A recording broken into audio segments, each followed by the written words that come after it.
Welcome to Still with Purpose. This is Amanda and Christy. Our goal is to dig deep and discuss real, raw subjects in pursuit of greater self-awareness, positive transformation, and healing, and to link arms and journey with you as we discover purpose and passion in life together. Before we jump in, we'd like to ask if Still with Purpose has ever helped you feel seen, encouraged you to heal, helped you to breathe a little deeper, think differently, or reminded you that you're not alone. Please take a moment to follow the show, leave a review, and share this episode with someone you believe would get great value from it. That simple act helps this message reach more humans, and we are so grateful for every single one of you walking this journey with us. We're so glad you're here.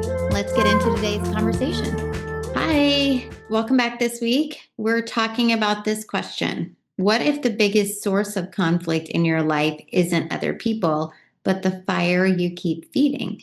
What's our quote, Amanda? Some people want peace. Others want control disguised as peace.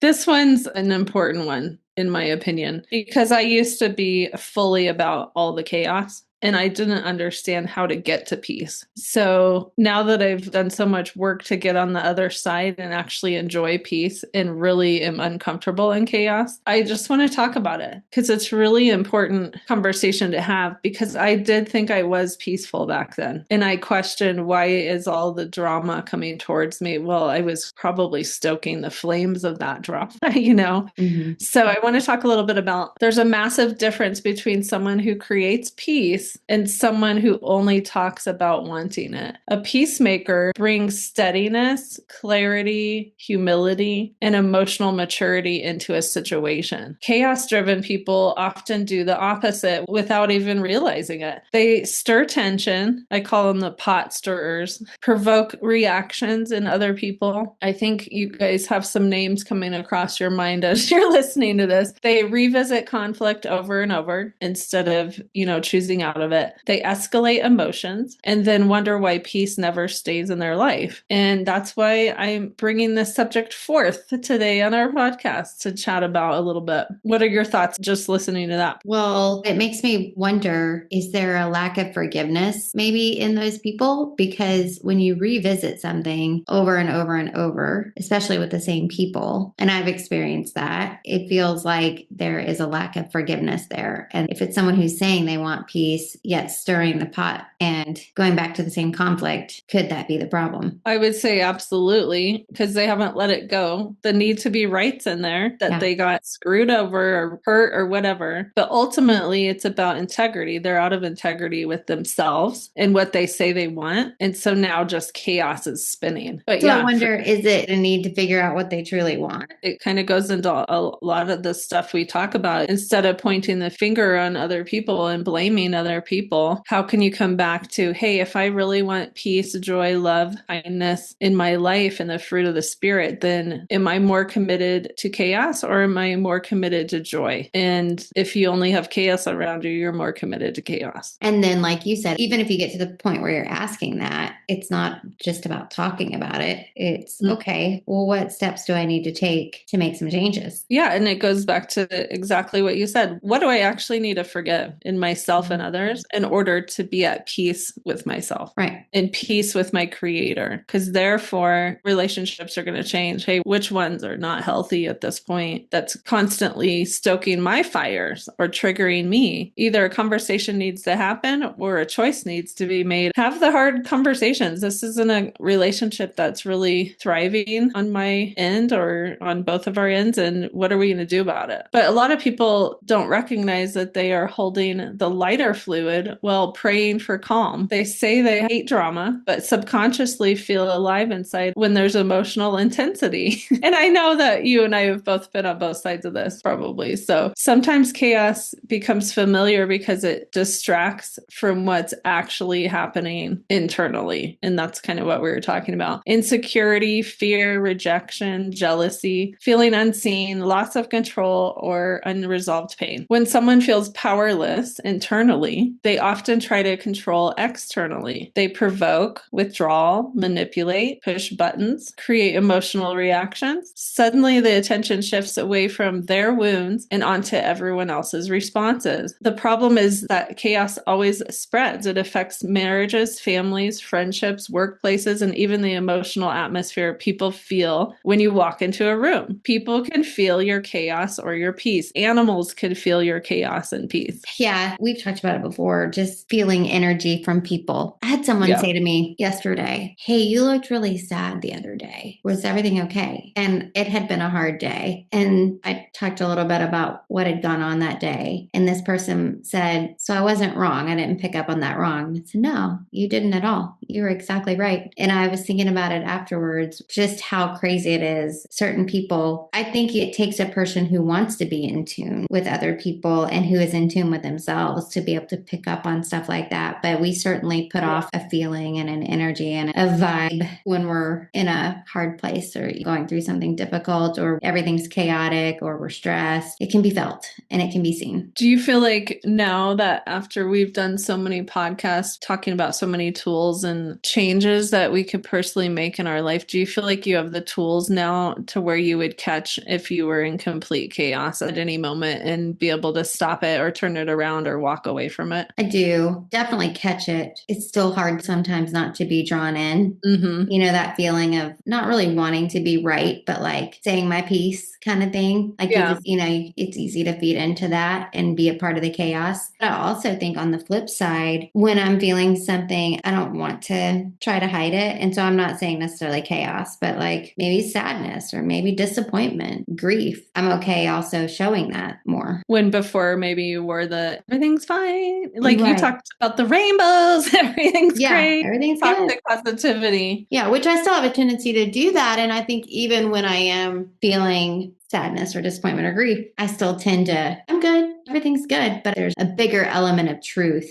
exuding from me than used to be. I would say, well, I just don't hang around big groups of people anymore because I'm not traveling like I used to be. Mhm. But I would say if I were struggling in an area and just didn't want to think about it much, I would absolutely gravitate towards gossipy conversations or chaos in order to not think about my situation. Oh, well, I think this is one of our first podcasts where we were being brutally honest that maybe we do enjoy people having a chaotic life because it makes us feel better about our own. Yeah, we were saying that's human nature, that we all do that. That, like, again, we've said it before many times, that's why reality TV is such a hit, because it makes people feel better when they see destruction in other people's lives. And if that's the truth, then when I'm in a foul place or I have something going on pretty dark with me, then I have to assume people want to hear the darkness instead of the miracles. Isn't that sad, though? And that's going back to our Answered Prayers series, though. We've got to counteract that darkness with light and positivity. Because it was dark. That was what they walked through, right? That's their testimony. And it's the same with my book. I felt like I needed to write from a place of, hey, there is light at the end of this tunnel. And you can commiserate and see things that might be similar to your life, but I'm not going to let you sit there and I'm not going to let you joy over my pain like a reality show. I'm going to lead you back to God, basically, because He's the only reason I'm still here. And that's what a testimony is. And I think that's important to understand about chaos and peace is we look for chaos when we do not want to be accountable for what's going on in our lives. And if we can't find it, we stir it up. Stir it up. The pot's a stirring. I mean, geez, even in the comedy humor realm, you can see a sarcastic soul stir in the pot. Man, they are just pushing every button that makes everyone flinch. And you can just see it as an aware person. You can see the pain going on in that person that's in heavy sarcasm. And they got a lot going on because the way they're trashing people in their words, it's very clear to see. Once you start healing and wanting to be in peace, that is total chaos. So when I see heavy sarcasm, I'm like, out. And it usually includes a beer in their hand, honestly. honestly. So when I see that and hear that across from a room, I'm like, bye, exit door 7. I'm out of here. That's not going to be a powerful conversation. Or if I'm feeling down, of course I'll beeline that person so that he can trash me in his little sarcastic remarks. And that's exactly what I was looking for. I wanted to be beat up a little bit because it's a familiar, cozy place when I was not moving in growth, right? Reinforcing your negative thoughts. And that goes to reality TV. That's great. I just binge watched a show. My gosh, it was like, why am I watching this? But yeah, I've watched this whole storyline. I have to see the end, right? Mm-hmm. And it's all just sad, just annihilating people's hearts. It's awful. And yes, I still watched it. It's funny that reality TV wasn't a thing until, I don't know, when was Big Brother the first one? Probably, yeah. Well, Survivor and Big Brother, yeah. Survivor back in what? Was that the 90s or the 2000s? Probably after 95, after college. And The Bachelor was an early one too. Yeah. But it's interesting. I wonder who came across that insight of human nature, because then it just took off from there. People will spend hours watching you in a little aquarium tank walking around as a human. But before that, TV shows were the happy. There might have been some kind of conflict, but it was first of all, it was fiction, and it would all end up rosy and picture perfect in the end. And that's what people supposedly wanted to see. Then it turned into, let's see the wreckage and the most hideous personalities we can come up with. Yeah. And everyone just started feeding on it. There's something in us as humans that, well, even in my relationship with my ex-husband, I would stir the pot because I couldn't believe the behavior. And I would have to check one more time. Is this person really this off?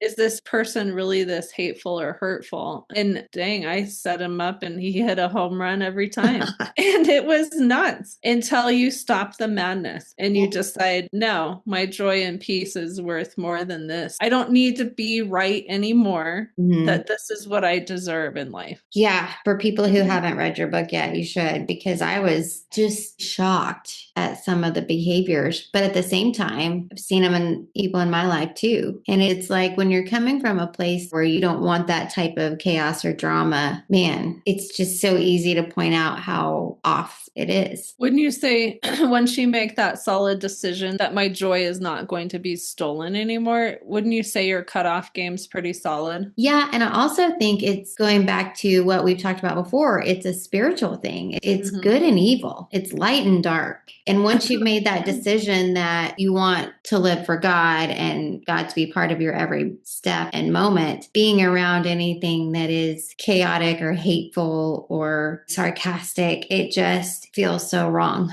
A lot of times when I talk about forward movement and cutoff game and choosing healthy boundaries and all the things that go with it, loss of relationship when you're growing, I have this crux of Christianity on there of we are supposed to love our enemies. And I go back and forth on what that actually looks like, because love is discipline too. Love is setting up a boundary, and love is a lot of things besides being a doormat. And I know that when I talk about all these subjects, I do have in the back of my mind, like, what does God want me to do in this situation? Going back to my ex, God loves that man. He loves his soul. And ultimately, I care about his soul over how I was hurt. And I hope that comes through on my book, that at the end of all of this, I actually care more about his soul than my pain, just like Jesus cared more about our souls than his pain. And I can say everything I've gone through, there's not one thing that Jesus hasn't gone through. So that's always humbling. It's like, well, I did it too, girl. Just keep going. I was betrayed by my best friends, or,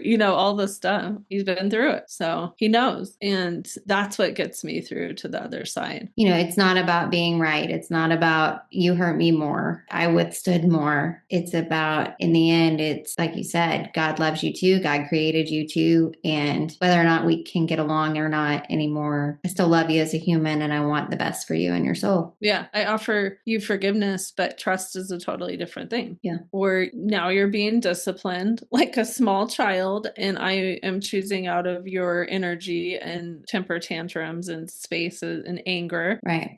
Or go have a timeout. And when you can have a good personality, we'll talk about this again. It's kind of how I see it in adult relationships. But just like in your book, it can happen one too many times. Yeah. And then what's that phrase? Fool me once, shame on you. Fool me twice, shame on me. Yeah. So still, you're at choice for your life, your integrity. So are you choosing peace and joy or chaos? And that's a hard line. Once you decide it, it's just like dreams. If you decide to finally go for this dream, anything that comes in that doesn't match that dream is null and void. Like, no, that's not where you'll be spending your time. Same with peace and chaos. I see chaos coming towards me. I go, cool, I'll be praying for you. That's it. I'm not going to buy in. I'm not going to join in the gossip. I just have no desire to be involved in it anymore because I've come down to a place of this is what I'm doing and I'm going to protect my joy at all costs. That's so cool to be able to say that out loud and not still be the chaos queen. Huge growth. And side note, if you have any kind of term over your head that you speak all the time over your kids, queen of chaos, and what are the ones about kids? Oh, the chaos coordinator. I've seen that as labels people use and they're proud of it. It's like, no. Or drama queen. Yeah, then don't complain about your life if that's what you're speaking over yourself on a daily basis. I'm going to speak peacemaker and do the darndest I can with every human that comes in my space and knowing I'm going to fail. Like you said, peacemaker doesn't equal doormat. So just to be clear on that. I agree. So there's also a deeper layer to this. Many people genuinely believe life is happening to them. That mindset creates constant defensiveness and reaction. But when healing begins, perspective shifts. You stop asking, how do I protect myself? And start asking, how do I respond with integrity? Life may still hurt, disappoint, frustrate, or challenge you, but you stop multiplying the damage through your reactions. I like the shift between how do I protect myself versus how do I respond with integrity, because it's no longer selfish. It's no longer really about yourself. It's about what are you putting out there for everyone else versus how do I do something for me and making sure I'm okay. Yeah, me. Yes. Selfishness is such a driver of all the things that we talk about, all the negative things that we talk about. And I'd say it's a constant. Becoming a parent is, in my opinion, the most selfless act you can do. Now, do I think there's an incredibly huge number of selfish parents? Yes. But